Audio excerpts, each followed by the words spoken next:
साफ्रोमबो रायजो राजाफोरखौ आंनि गोसो गोरबोनिफ्राय गिबियावनो खुलुमनाय जासिग्रोबाय। आङो भिडिअआ जाहैबाय मा स्पेशली थाम्बनेलाव लिरनाय आरो टाइटेलाव लिरनायनि सायाव डिसकासन खालामगोन। नोंथांमोनाबो मिथिगौ बर'नि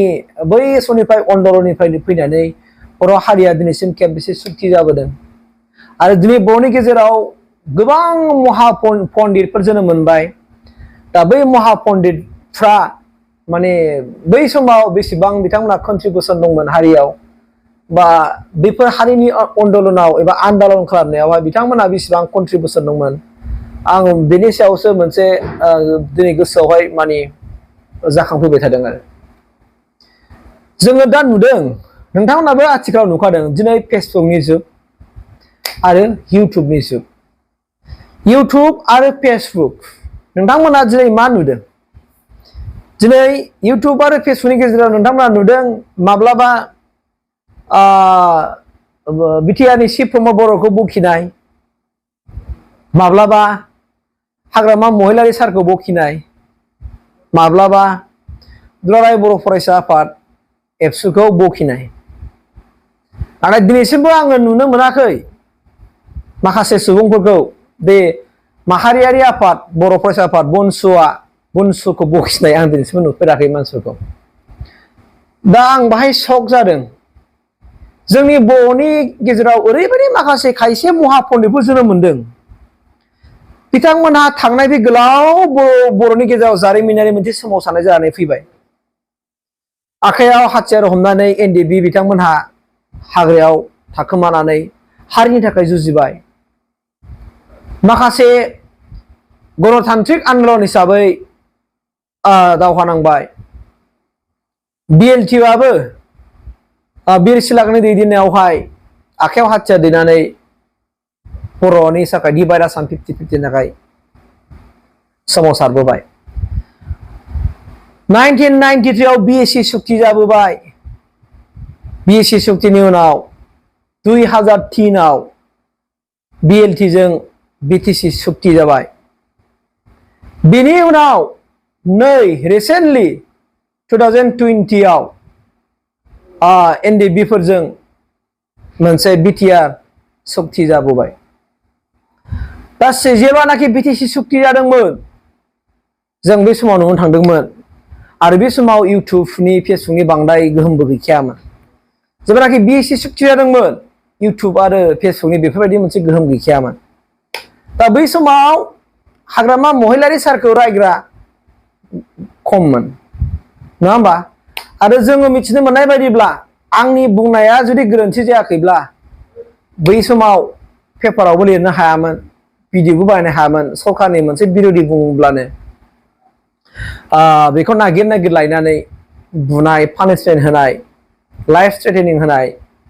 बे खोथाया जुदि आं खोनानाया जेनुइन बा सैथोब्ला बे जाथायाबो जाया नङा जाबोदोंमोन।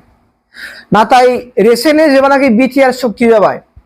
बिटिआर सुक्तिनि उनाव दिनै गोबां महापन्डितफोर जोंनि गेजेराव जोनोम मोनबाय। आसि थुयै रायो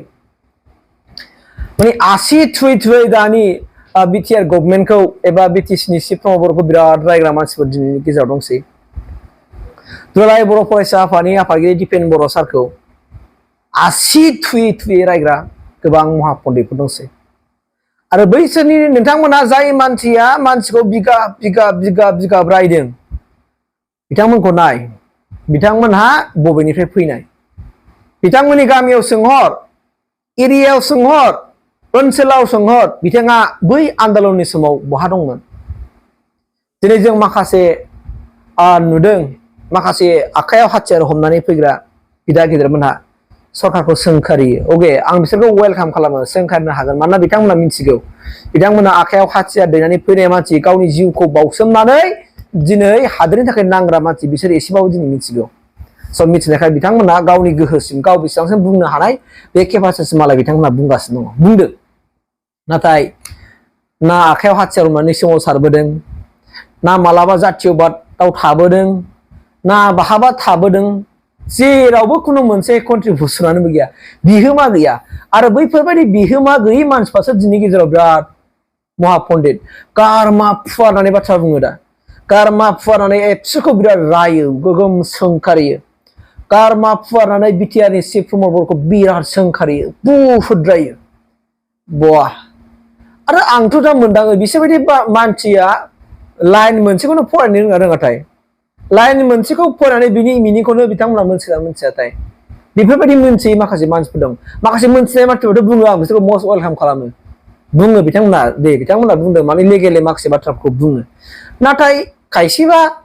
मा लेगेलनि मिनिंआव थाङा आरो आयौ मालायनि खोथा लाबाय सैमाया जेरै मासेया सोङोबा फौ जेरै सोङो बेबायदि सोंग्रा महा पण्डित जोंनि बर'नि गेजेराव दंसै ना बिथाङा आन्दलन समाव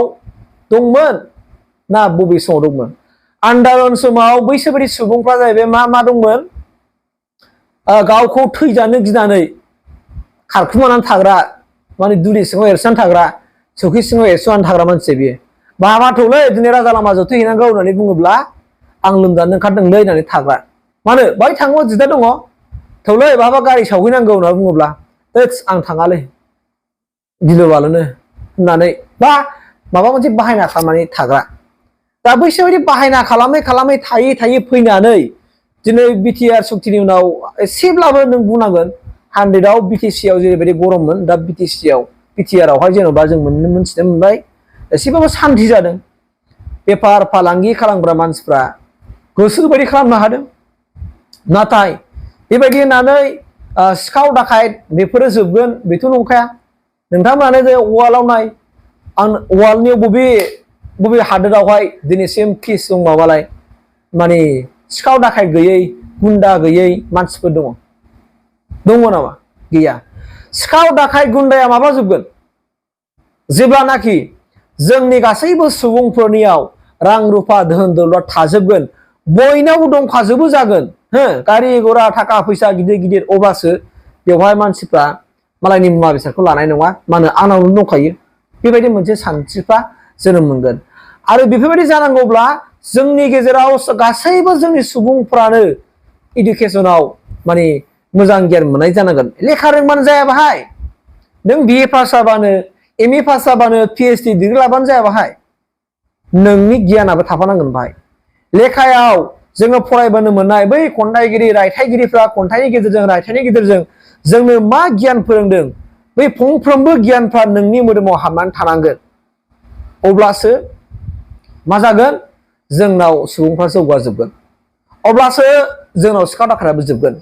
दिनै इन्डिया बायदियावनो जोङो सिखाव दाखायतखौ फोजोबनो हायाखै आसामावनो जों सिखाव बासाखौ फोजोबनो हायाखै बिटिआरआवलाय बोरैथो जोबगोन बिटिआरनो सोर हरो थाखा फैसाखौ इन्डिया गभर्नमेन्ट हरो आसाम गभर्नमेन्टआसो हरो अब्ला जोंनियाव बिटिसिनि हालामनिफ्राय बा जोंनि आसामनिफ्राय सारा आसामनिफ्राय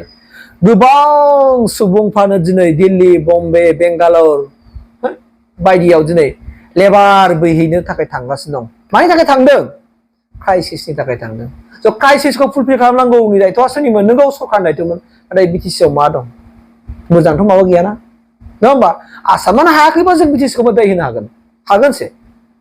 हागोन होमबालाय जों बुंनो थाङोबा जों मा बुंगोन दा सिगां समावबोथ' जों हाग्रामा साराबोथ' हायाखैना बेस्रा गासिखौ बोरै हाजोबनांगौ हाजोबा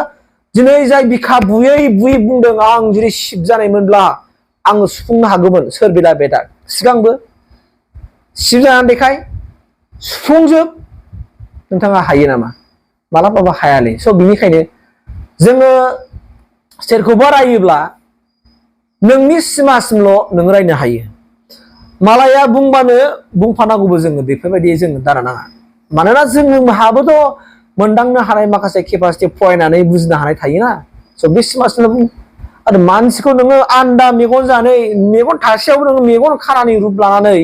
एकदमबारे माबा मोनसे साफर मोननो थाखाय जिगाब रायनाय सोंखारिनाया बे सुबुंनि गुन नङा आरो बैफोरबायदि सुबुं थायोबानो समाजा गुबुंले जायो समाजा गुबुंले जायो बिदियानो ओंखायनो आं दा माने मोनदांदोंखि जोंनि जे बर'फोरनि गेजेराव इसिबां गिदिर महा पण्डितफोर जोनोम जाबोगासिनो दङ बै महा पण्डितफ्रा बबेयाव मा फरायनानै रोंनानै फैनाय जाखो आं सानफ्लांदों आरो आन्दलन लाइनाव सेक्रिफाइस खालामनानै फैनाय मानसिफोर बुंनायखौ आंहा जेबो बुंनांगौ गैया बिथांमोना बुंनो मोनदों बुङो बिथांमोना मिथिगौ नाथाय सोरबा आन्दलनजोंनो जेबो जैगथ'आनो गैया बेफोरबायदि मानसिफोर दिनैनि थारिखआव माने एबसुखौ बिगाब रायो बिटिआरनि चिफ प्रमटरखौ माने बिगाब रायो बनसुखौ मानो रायाखै होनबालाय बनसुआबोथ' माहारियारि आफादमोन ना बनसुआ माहारियारि आफाद होननानै फरायसाफोरनि डेभेलपमेन्ट जौगानायनि थाखाय माबा खामानि मावदोंना मावाखै बेखौबो नोजोर होनांगोन ना बिसोरथ' आबसु ना बिथांमोनाथ' गोरोन्थि मावनो जानो हागौ ना दा बेखौबो गतिके जों नायोब्ला बयखौबो जों समानै नायनांगौ जोङो सोरखौबा बुंनानै सोरखौबा लाखोमानाय जों बेबायदि खालामनो नाङा मानोना बयबो रावबो फुलफिलमेन्ट मावनो हाजोबखाया बेखौ बुजि आरो राजनितिकआव जाहैबाय मा 100आव 100 सोरफाला मावग्रा दं 100आव खोथा बुङोब्ला बियो 30% 20% मावनो हागोन सोर बेलाय 40-50% मावग्रायालाय हाया स' गतिके जों बुजिलायनांगोन नोंहा गुबुनखौ बिगाब बुंनानै नोंहा जेबो प्रफिट मोना बा बे बुंनानैब्लाबो बिथांनि मोदोमाव जेबो नाङा मानोना बिथांमोना मिन्थिगौ माखासे नियम निथिफोर थायो गोसो जाब्लानो खालामलाबायनो हागोन नङा बिदिबालाय बिटिआरनि गासिबो सुबुंफोरखौ माने माहाजोन खालामजोबनो हागौमोन ना बा नों दिनै बिगाब रायनानै नोंहा जुदि खालामनो हायोबा जानो हागोन ना नोंथाङा खालामना होबानो जाबाय सा गतिके आं बेखौसो बुंनो नागिरदों बुङोबा बयनोबो बुंनो हानाय मोन्थाय दङ दै जेनेबा सापस हमना लादो एबसुआ दिनै माबा मावथों बिदिनो मावनांगौमोन जुदि बर'नि गेजेराव मोननै माने माहारियारि आफाद दङ माने एबसु दङ जेनेबा मोनसे एबसु थाबाय मोनसे जाहैबाय मा बनसु थाबाय बिथांमोनाबोथ' फरायसाफोरखौ बरायनाय फार्स्ट डिभिजनखौ वेलकाम खालामनाय फार्स्ट डिभिजन सुबुंफोरनो माने माबा मोनसे कन्ट्रिबिउसन होनाय बिथांमोननि न' थांनानै माबा मोनसे सुलु लाहैनाय एडभाइस होनाय माबा मोनसे दा गरम बन्द बोथोर जालायबाय फ्रि कचिं होनाय माबा मोनसे लामाखौथ' बिसोरबो जुदि फरायसाबा लानो हायोना दा लादोंबो जानो हागौ खिन्थु दिनैसिमबो मिडियायाव नुनाय जायाखै बेनि थाखायसो आं दिनै नोंथांनि गेजेराव फोरमायदों आरो ओंखायनो जोंनि गेजेराव बांद्राय महापन्डित जानाया बारा मोजां नङा होननानै आं सानो मानोना महापन्डित जानानै जों जेबो प्रफिट जाया गतिके बांद्राय मानसिखौ रायोब्लाबो सोंखारिब्लाबो सिमाखौल' नायनानै बुंजेबा नों बनसुखौ सोंखारिब्लाबो सिमाखौ नायनानै सोंखारि एबसुखौ सोंखारिब्लाबो सिमाखौ नायनानैल' सोंखारि नोङो मालाबा नों हाग्रामाखौ सोंखारिगोन नोंनि जैगथा सिमाखौ नाय नोङो प्रमद बर'खौ सोंखारिगोन नोंनि सिमाखौल' नाय जाला मोनला दाबुं नङाबा सानसे बिपदा फैनो हागौ बयहाबो सिमा दं बयहाबो मोन्थाय दं नोंखौ बुंनो हायो खिन्थु बुं खिन्थु गावनि सिमा जखासिमल' बुं आरो